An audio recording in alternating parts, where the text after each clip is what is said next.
welcome back to the channel. This is obviously, like I said before, this is going to be broadcasted, not broadcasted, but sounds like such a tool. This is going to be put on both of my YouTube channels, my gaming channel also, because obviously it impacts that in certain ways, and also on my main channel. They won't be linked below. I don't really want to run them platforms crossed because they're not the same thing. One gaming is strictly just for gaming, and this channel is was started off as just a Pokemon channel, but now it's sort of evolved into other stuff. So that's probably going to be changed from Astroman TV Pokey to probably Astroman TV or something different. If you have any suggestions in the comments, let me know. So yeah, basically we talked about in the first two parts. We talked about the first part was obviously the garden side of stuff. And the second part, we talked about the exterior of the build itself, basically in smaller terms. There isn't much to really talk about because the only thing I really didn't mention is how the outside of it's going to look. And I'm going to clad it with bamboo because I just love the look of bamboo. Big piece of the bamboo, and it's going to be half cut pieces of bamboo cladded on the outside. And that's kind of what look I'm going for. Obviously, it's going to have a felt roof, but you're not probably going to see the roof from eye level.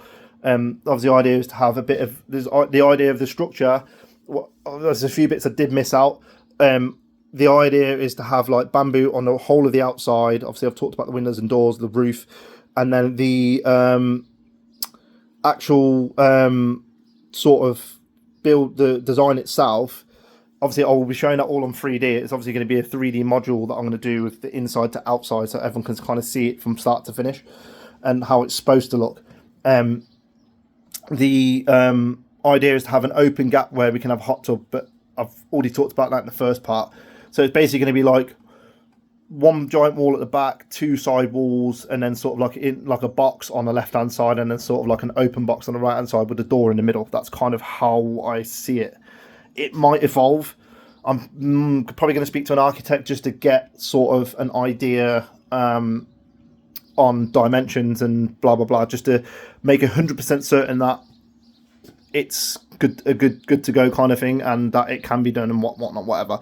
It's just probably because it's my first time building something like this, and I just generally want to make sure I get it right. I don't want to spend X amount of money and get it wrong, and I don't care about getting it wrong. You can always correct something that's wrong, but it's kind of the case of wanting to eliminate as much things that can go wrong as possible. That's kind of the way I kind of deal with stuff, is eliminate the many things that can make something go wrong. It gives you more chance of making it go right. So I don't know what to predict with this weather. It's just started raining again, and it's on and off, and it's sunny at the same time, and I'm just thinking there might be dolphins and unicorns next. I just don't know what's going to happen today. Anyway, so we'll jump onto the interior side of it. The interior side of it is kind of where I'm torn in so many different ways because there's so many options and things that I can do. Now, so to give you a run through of what's going to actually be going inside of this area, there's going to be a gaming office where all my content's going to be streamed, which is going to be Pokemon. I haven't been Pokemon for a while on this channel. You guys and girls have probably noticed.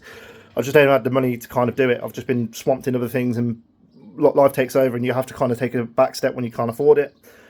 At the end of the day, other people might say, well, this and that. Look, at the end of the day, I'm prioritizing things over other things, and that's just how it's got to be.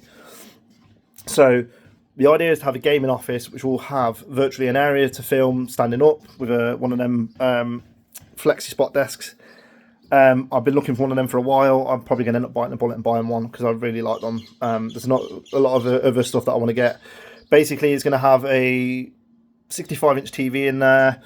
It's probably going to have a couple of and probably a couple of 28-inch monitors, just for obviously. So it's going to be a PlayStation. It's going to have a PlayStation in there. Basically, all that stuff that I do regularly a lot on my PlayStation channel, which is basically console gaming at the moment. I am going to be building a gaming PC, all that stuff. So basically, it's going to be basically a whole setup for all that stuff, content, office stuff, and it's basically going to be like a full-on office, but sort of like a gaming office where you can actually go and game and all record and whatever and do whatever. So it's going to look nice when it's done. Obviously, I collect. There's a bit of a mess over here because my desk is obviously a bit of a shambles at the moment. See, like I collect Funko Pops, I collect Pokemon, I have graded Pokemon cards, I collect shot glasses. This is just a small sort of overview. So I want to have sort of an area where I can display all of the stuff that I collect and have it in a nice sort of lookout. And you can kind of, when people come into my office, they go, oh, look, you know, that kind of intro. So it's going to be like a gaming office slash obviously collection room sort of thing. Okay, so that's one of the rooms. The other room is probably going to have a bar in it. So I've always kind of had the idea of that sort of sticking a bar in there. And I've seen plenty of easy ways to make a cheap bar, but I don't want to go cheap on it. I want to make it look ridiculous. Now, I'm a massive hockey fan. I'm a massive Anaheim Ducks fan, and I have been for a better part of 20 plus years. Maybe when I first started watching hockey, the first ever game I watched was Anaheim versus Detroit, and I chose the Ducks over Detroit, which is kind of crazy because Detroit was the team to be. And ever since I've been a Ducks fan, and every time I go over to America, I'm there with my friends. We always go to the Ducks games. If we're not going to the Ducks games and we're playing away, we watch it on TV, and it's just basically I'm the same here when I'm in the UK. Anytime I can get a chance to watch a game, I'm watching it, and I have memorabilia, I have clothes, I have jerseys, I have hoodies, I have the lot. And my idea was to kind of create a bar called the Duck Pond. So I don't know if it's been done before, maybe it has, maybe it hasn't, but that's kind of the idea I had. And it's sort of going to be like a rusticy sort of old style hockey bar, peppered with Ducks memorabilia, logos, flags, photos, sort of pucks and stuff like that. And it's going to be called the Duck Pond. It's going to have a nice little setup in the back, and it's basically going to have a big bar and stools, and possibly going to put a pool table in there that can fit it. There is a lot, bear in mind, there's a lot of space. This has all been worked out on paper with the footage and whatnot. And you've got to bear in mind as well, before I was considering putting an extra, like a, sort of like a, I was going to have my gaming room and my office separate. So I was going to have a completely separate gaming room and an office completely separate. But I'm going to make it all into one. So that's probably going to be about 10 foot by about sort of 8 foot in, sort of like 10 foot long, 8 foot wide. That's basically going to be thingy. So you got to bear in mind, after that, we've still got about 10 foot by 12 foot of space left. Probably taking about 8 by 8 foot out of that to build the bar. And then the other sort of area is going to be left for the hot tub. So it's kind of limited myself to 3 areas. But if I really wanted to, I could probably chop up and divide it a little bit better and manage it to make more space to have other stuff in it. But in real terms, I don't know what else I really want in there. I mean, a bar with a pool table in there and a dartboard and that, because obviously I play darts and a lot of my friends play darts. To have that in there is probably the main idea. Again, there's plenty of space to do a lot more stuff. The idea was to have the hot tub at the front and then sort of like a mini sort of changing room. I'm not talking like a giant changing room. I'm talking like a 3 foot by 3 foot wide changing room. It's basically a sort of like a pocket door where you can just kind of walk in, change, walk back out. Nothing like where you can sit down and have a shower, that kind of thing. Just something you could drop into, change, drop back into, change. That kind of idea. Maybe it still might happen. Again, I want to utilise as much space as I can. Obviously, it's a lot easier once the build's done, because then obviously you can get inside it and then you can kind of figure out interior, exterior, additionals that you want to add on. So that's always the biggest thing I'm probably going to find a problem with, and I'll see this from a lot of people that have built their own stuff, is trying not to deviate from the plan that you've made. I'm probably going to struggle with that, I think, a lot. That's probably going to be the biggest part of my interior problem, is once the structure's built, great, I'm going to be aghast, because then I can start cracking on with the inside.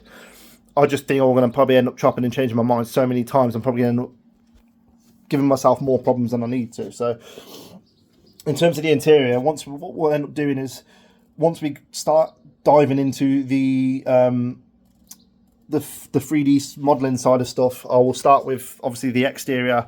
You'll see that all come together in a nice little video montage of a 3D built sort of thing. And we'll do the same thing for the interior, so it'll give you a complete idea of how it's going to look from start to finish of both things. Obviously, the garden side of it is more labour, so it's not madly fun stuff. Obviously, it's labour. So the idea is I'm not necessarily going to film most of this. I'm probably just going to take a snippet of pictures, then do like a video to show you what's been done, and then what I'll end up doing is, when we get into the building side of it, completely film most of the build for the structure, most of the build for the interior, obviously including all the 3D models and stuff like that, so you can have a complete idea of how my idea sort of is coming to life. And then after that, we're still going to have another part to do, because once the shed's finished and built and all that rubbish has been moved in the exterior, we're still going to have the decking to build, because the idea is not kind of building from back to front, like from the back of the garden. The shed's kind of, obviously we have to clear it first, but then the back of the shed is going to be the first thing. Then it's probably going to be the grass. which is we're still debating whether to put new grass down and just then keep looking after it to make it better, or putting synthetic grass down, or we're looking at other options. It's probably going to be either leaving it. It just depends. The grass has started to spurt through pretty nicely, so I don't know how well that's going to hold. Of it's just in patches. So until we can get all of it rotivated, we're not going to know. So and then obviously towards the bottom end, it's going to be shortening the pavement and building decking. So obviously we have to do it back to front in realistic terms. If we build the decking first, we're going to have issues bringing stuff in. Obviously, we've still got a lot of fencing to do, a lot of manual labour to do. So, lots to look forward to. It's just obviously it's just going to be a big project, and obviously I'm gassed to get it started. Obviously, realistically, I'm not giving myself a timescale on it. This is not obviously is one of the main focuses I have is to get this done. So, obviously, this 3-part intro is basically just giving you an idea of what my mind is saying, like how I want to get this project done. Like starting from completely stripping the garden to then building. To getting the structure done, to getting the exterior done, and then getting the interior done, and then getting the garden done, and that'll be finished. Kind of hoping to have it done by next summer. That's sort of the aim.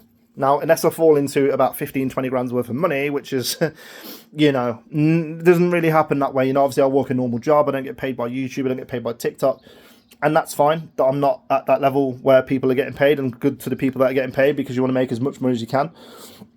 Till I get to that point, obviously, I'd love to be able to get this garden done within 3 months. I mean, realistically, if I had the money, I'd probably just hire people to do it and help out myself, just to kind of, or just vlog it. That's kind of what I'd kind of want to do. Just get it done a lot quicker. But unless that happens, it's probably going to be about, realistically, I'm going to give myself probably about to July next year, kind of get it ready for next, kind of the middle of next summer. That's the idea, obviously, because I've got other stuff going on with like holidays and stuff like that, and obviously money has to go into different places. You can't just put it all into doing this build. So yeah, that's kind of the idea, is to give myself probably about a year to get it done. It sounds like a long time. It may be a lot quicker than that. It isn't necessarily the garden side of stuff that's going to take long. It's the build and the cost of the build.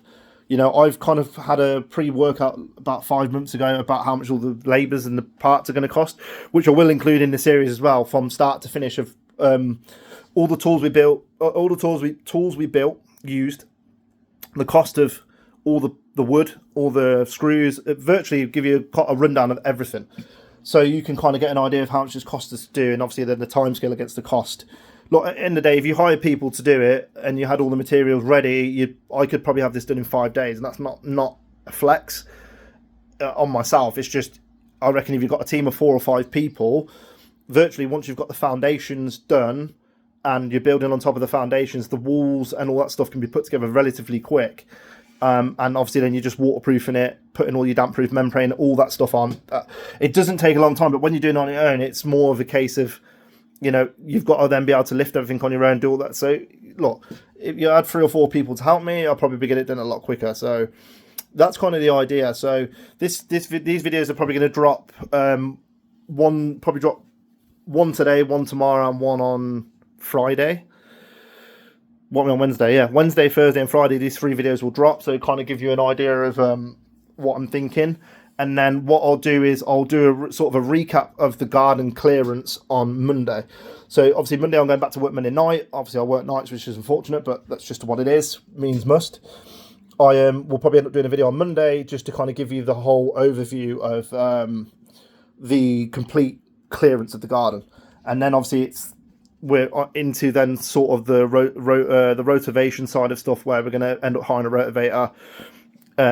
Rotivate the whole of the garden completely from top to bottom, and hopefully, I don't know how much it's going to cost, but we're going to try and get that tree taken down as well, and that'd be another thing off the list of things that need to get done. So I'm going to go jump into this garden and crack on and get this garden sort of clean as I can for today, and then we'll be back at it tomorrow. So I hope you enjoyed this one. I know it's a lot of me rambling and whatever. But it is what it is. I'm hoping you're going to join me on this journey, and we can, we can see a lot of progress, and we can enjoy this from start to finish. So, yeah, I'll catch you in the next one. Peace.